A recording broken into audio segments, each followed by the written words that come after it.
Okay, welcome back. This is Unit 3, The Emergence of Black Music, and we are going to start out by talking about ragtime. And ragtime is a really important genre that precedes American jazz. So, our first listening example is Scott Joplin, Maple Leaf Rag. I'm sure you've had a chance to read about it and listen to it. When you think of ragtime music, and maybe even particularly this recording, like what captures your ear? What is important to listen for? Okay, so Maple Leaf Rag by Scott Joplin. Super famous recording, you've probably heard it before. Instrumentation, piano. Style, you could say jumpy. I'm sorry, were you gonna? I was gonna add, you can play ragtime music on other instruments. Which will be in the next example. Yeah, I would argue it is best suited for piano. Sure. Yeah. And most often encountered on the piano. But yeah, kind of you were saying like a jumpy rhythm. Right, it's usually a moderately fast tempo. It takes quite a bit of skill to play at the piano, way more virtuosic than say your parlor song piano parts. Definitely, and that is because it's highly syncopated. Highly syncopated, yes. So we have our steady beat, and like you said, ragtime is not slow music. It's never very like super slow music. It's usually like moderately faster, and you have your steady beat, and there's a lot of stuff happening in between the beats.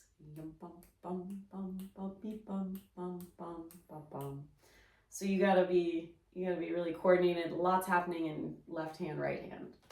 Right. So arguably a danceable rhythm, and eventually player pianos would popularize a lot of Scott Joplin's music. And a player piano, of course, is the mechanism that can be installed into some acoustic pianos, which basically turns it into a giant music box and it plays by itself. It's pretty. That was pretty cool. That's pretty cool. When that was invented, I'm sure that was the coolest toy on the block. And again, we mentioned in the last unit, like we're dealing with music before the advent of recording technology. So the player piano was kind of a way. It was like kind of a recording, but not really. But it captured the essence of this music, and it was then able to be shared. Yeah, you might not have a jukebox, but there might be a player piano that would kind of, it would be kind of like the radio. It would be like the stereo, maybe, of the player piano. Okay, and then we have the second listening example in this unit is the Castle House Rag. So once again, we're hearing some ragtime music. Now this is definitely like dance music. And this is played by a band. This is played by a band. It's a rag, which was, you could say Scott Joplin invented ragtime music on the piano. People heard that. People like James Reese, and he said, "Oh, I'm gonna do a rag for horns and cello and violin." Pretty interesting. So that's watching influence and evolution happen. We've got a drum solo, a lot of activity in the melody. The recording is a really old one, so you're going to hear the crackly, primitive recording equipment. Yeah, this is right in that era when records are starting to be made, actually on wax. Mm-hmm. It might be a good moment too to think about. So we have early ragtime and like ragtime's origin, like you said, Scott Joplin, piano music. We see it kind of moving into like the dance forums. That's a place where it can be highly consumed. Ragtime does kind of go out of favor, but it has some interesting renaissance throughout the historical era in the 1970s for sure. 1970s, where it becomes Scott Joplin's music in particular like becomes popular again because it was featured in a film, and then we do have some contemporary composers today who do write ragtime. Like I played a William Bolcom composition when I was a student in North Texas that was the Graceful Ghost Rag, written for band, and it was a new piece. So it's not something that you're gonna hear probably on your Spotify channels unless you like seek it out, but it's out there. So it's not as, it hasn't enjoyed a continuous kind of surge in popularity the way that American jazz has, but it's still a living music tradition, and it is definitely a precursor to jazz, particularly in the way like you can kind of hear like the syncopation is on, it's a Ricky Ticky kind of version of swing music that comes later. Yeah, and think of it this way, you know, passing the baton to the next generation, you know, ragtime had its moment, passes the baton to swing musicians and jazz musicians. Ultimately, they're going to pass the baton to, you know, early rock and roll, right. And on and on and on. Right. So this is the tradition and the trajectory that we're following. That's the main point, I think, of this course. I think so too. And the other thing, you're talking about passing the baton, where does American jazz emerge? Well, we have this ragtime form, and side by side we have the emergence of this American blues sound. And you can't have jazz without the blues. So we do get a blues example in chapter 13, early commercial blues, that really helped to establish what is going to become American jazz. So we have this is a great recording. I love this one. This is the Bessie Smith Empty Bed Blues. Empty Bed Blues by Bessie Smith. More of a formal sense of the blues, right? Instead of somebody down on their luck singing the blues out in the field, right? So the blues comes maybe onto a stage and is a little more composed, put together and composed, maybe not off the cuff. Yeah, there are elements that are, you know, kind of quasi improvised. I think like the text, the melody, the form of this music is composed and planned out, but the ornamentation, the expression in Bessie Smith's singing, those are all like her own extemporaneous performance ideas. We hear the classic, so you played a 12-bar blues form for us in the first unit. We hear the form of this is that same exact chord progression, the 12-bar blues. And the style of her singing, non-operatic. Right. I mean, it's still very beautiful, but you could say untrained, a little rough around the edges. So this is some of the early commercial blues, we'll call it. Right. Okay, and then there are two more examples in this unit that are gonna fall into the bucket of early jazz. And hopefully you already are maybe familiar a little bit with the history of American jazz, and that it emerges in New Orleans. New Orleans is the birthplace of jazz. We always say this about the United States as a melting pot, but like the turn of the century in New Orleans was truly a melting pot of many different cultures. And we see that kind of bear out in the musical utterances of the people who were making this music. To be sure, the first recording is King Joe Oliver, Dipper Mouth Blues, as a trumpet player. I love both of the recordings at the end of this unit because they both feature really, really great cornet playing as the center melody voice.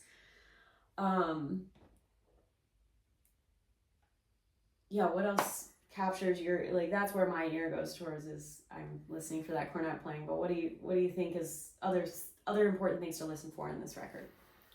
Well, I think, like the trumpet playing, right? The horns become the lead instrument, right? Maybe not the singers anymore, right? The trumpet is taking the role of the melody instrument. Instrumentation, cornets, also known as trumpets. It's almost the same instrument. They're similar enough, yeah.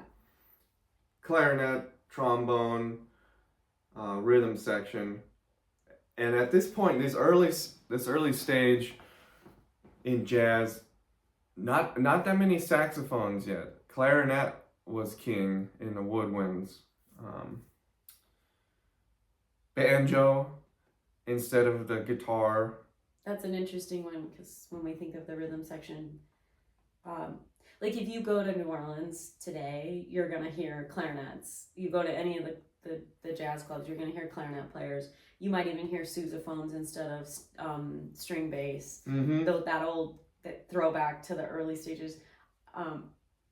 At least when we spent time in New Orleans, we didn't hear any banjo players participating in the rhythm section. So that's kind of something that I think is kind of a fun thing to, when you hear it and you recognize it in the sound of the rhythm section.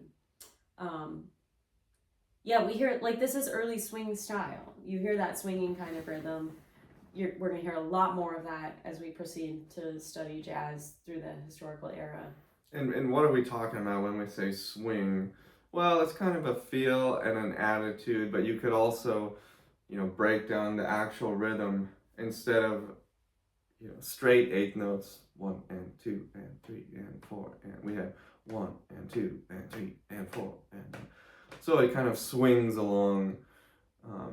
But again, it's kind of a term that's kind of a catch-all that might be referring to the rhythm of the 8th note. It might be referring to the type of dancing you're doing. It might be referring to the whole genre. A lot of people will use swing music and jazz music interchangeably, so just keep an eye out for that. Yeah, that can get kind of tricky and confusing. So I would say this is early jazz in the swing style, but I probably wouldn't just call it swing music because that makes me think of 30s and 40s big band music. So maybe that's a little bit of a personal philosophical historical viewpoint, but I think it's an important one. And jazz as a term, just calling music jazz can also be really tricky because jazz becomes so many different things throughout its history. So we'll come back to that later on as we see jazz music kind of turn away from its early origin points. And the word jazz itself is kind of a mystery. What does this word mean? Where does it come from? How is it spelled? For a while it was spelled J-A-S-S. J-A-S-S. Yeah. Was it a kind of a secret term that, the blacks would use to, tiptoe around the whites? And some people said maybe it was influenced by a baseball player who had a nasty curveball, and I believe his name was Jasper or something. So he had the Jas ball, and that got associated with the funky music with a lot of stuff on it, because it was a heavy curveball. That's cool. I don't remember hearing that legend. Yeah. Someone else said it had like a marijuana connotation or something. So who knows where it comes from, but you definitely know it when you hear it. Right. And so that would be a good segue into our next recording. This is Hotter Than That by Lil Hardin and Louis Armstrong. And maybe this is the first recording where you like kind of know right when you hear it what it is. Like if you've heard Louis Armstrong's voice, it's so distinctive.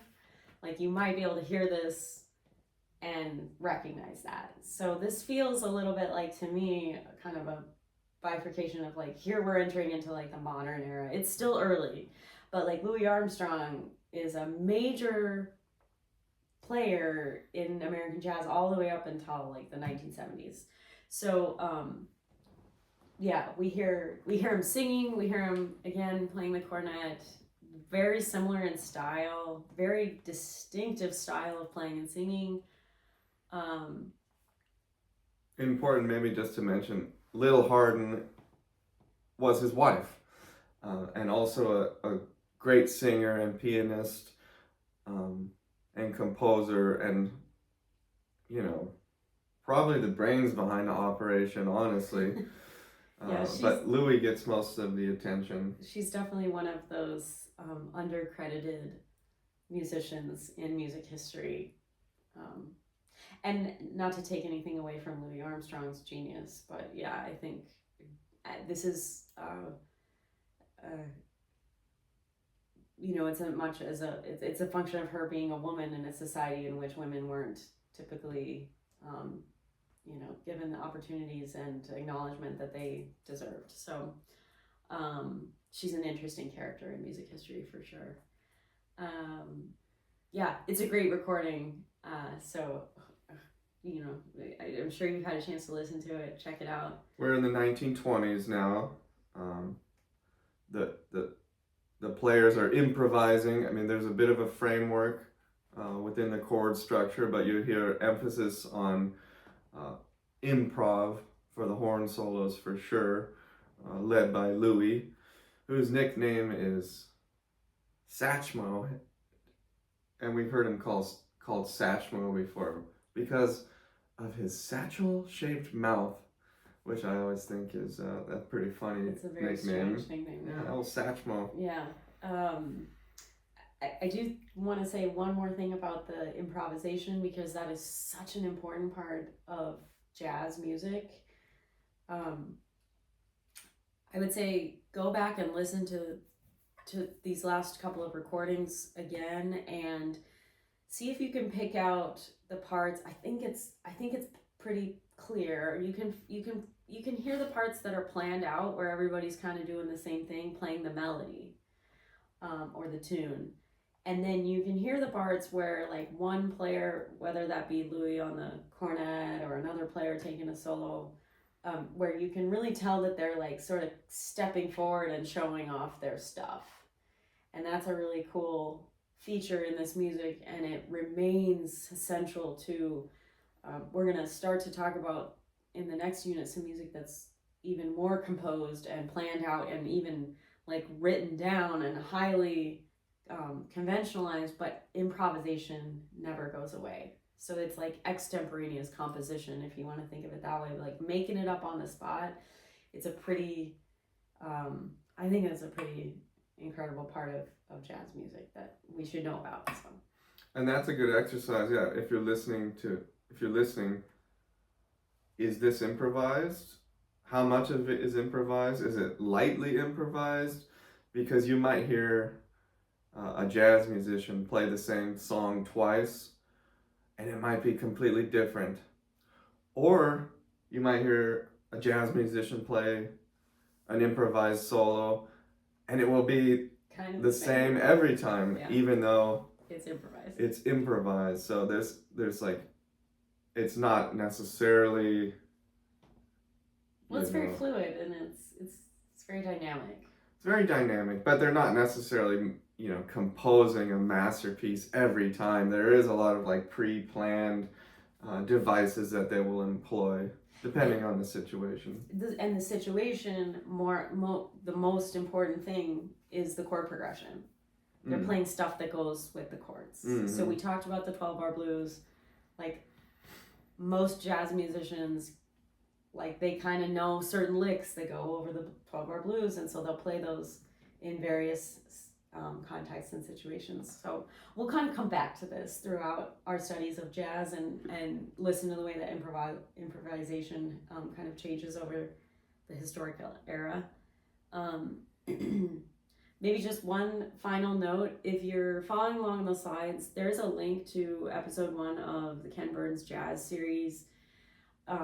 If you haven't seen this particular documentary film, it's pretty amazing. You're gonna hear a lot of great recordings.